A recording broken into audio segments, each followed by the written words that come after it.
Hi, I'm Miss H, and today we're going to be looking at isotopes and ions. Isotopes are atoms of the same element that have different numbers of neutrons. The prefix iso means same. This is why we're dealing with the same element. You can remember that iso means same by thinking about isosceles triangles that have two sides that are the same. Since the neutrons, as we learned in our previous video, actually have a significant amount of mass, by changing the number of neutrons, you will also change the mass of the atom.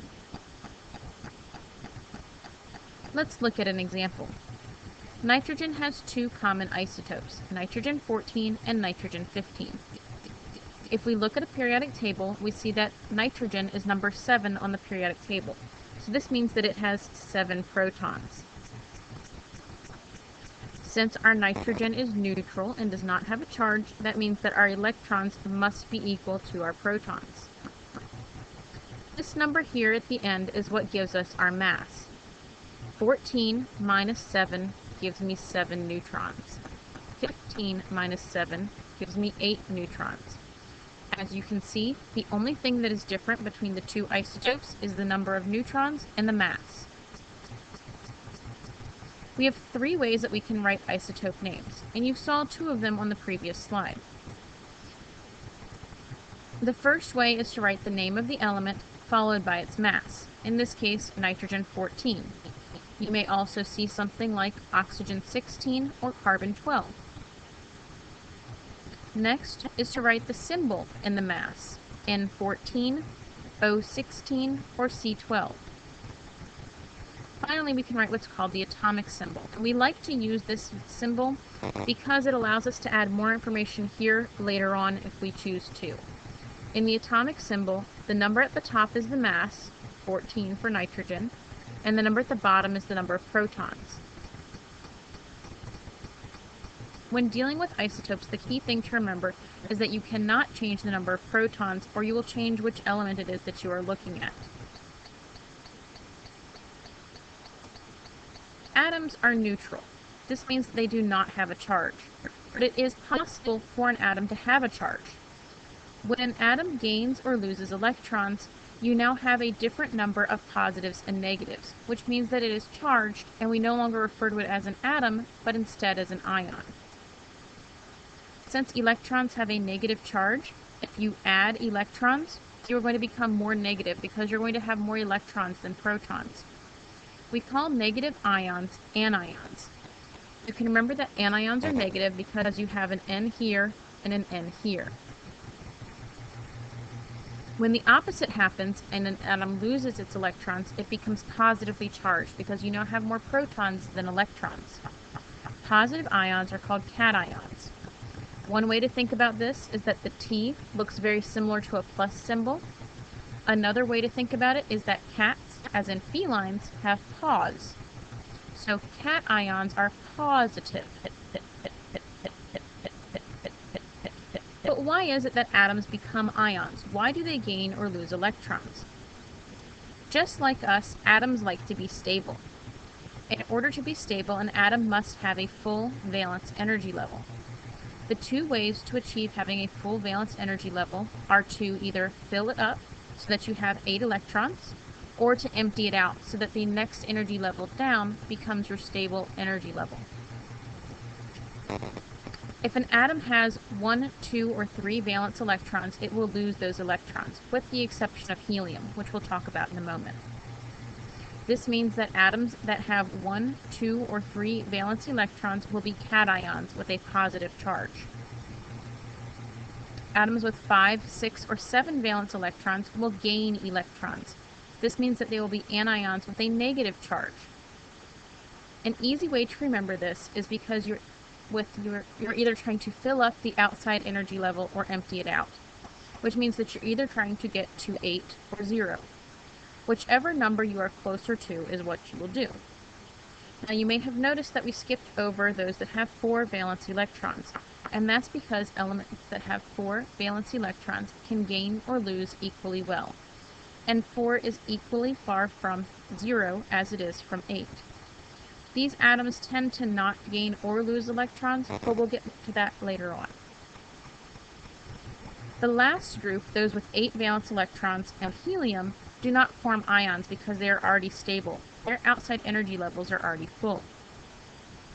Helium is in energy level 1, which means it only needs 2 electrons to be full. Everything else in that group needs 8 electrons to be full. Let's look at some examples of ions. Boron has 3 valence electrons. Since it has 3 valence electrons and is closer to 0, it will lose those 3 electrons. This means that it will have 3 more protons than it does electrons, giving it a +3 charge. Fluorine has 7 valence electrons and will gain 1 so that it fills up its outside energy level. Since it now has 1 more electron than it does proton, it will have a -1 charge. We refer to this charge as the ion charge.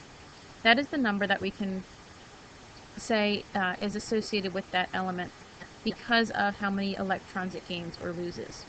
You'll also sometimes hear it called the oxidation number. Now, oxidation number and ion charge are not exactly the same thing, and for some elements are not always the same number. However, for anything we'll be working with in our class, they will be the same. When you're writing an ion, you use the atomic symbol that we learned from the isotopes, but now you add the ion charge in the upper right corner. So we have nitrogen 15 here with a mass of 15, 7 protons, and a -3 ion charge, which means that this ion has 10 electrons since you have a -3 charge. Here's some more examples. Across the top you see isotopes listed.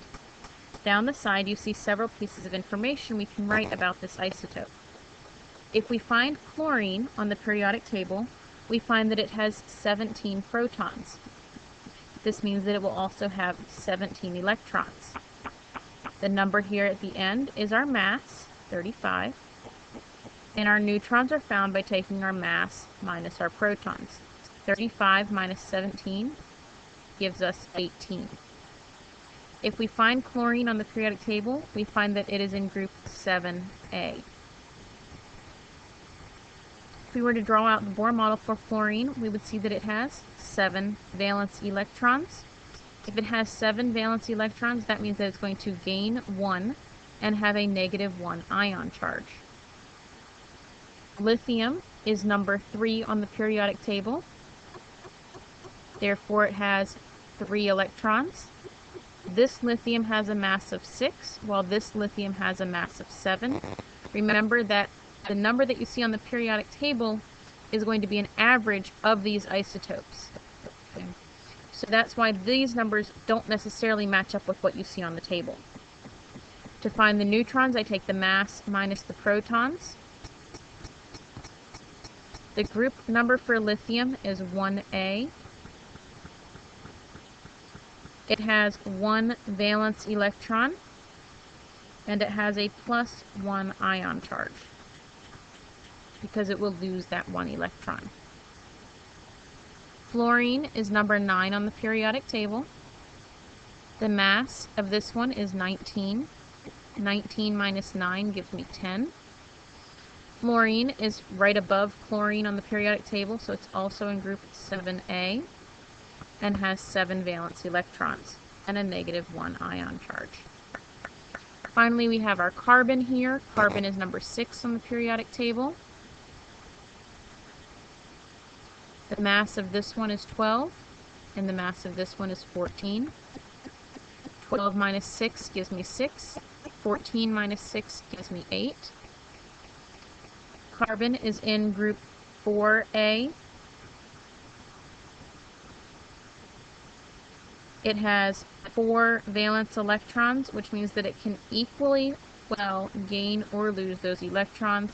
So we say that it has a +4 ion charge. As always, if you have any questions, please feel free to send me an email.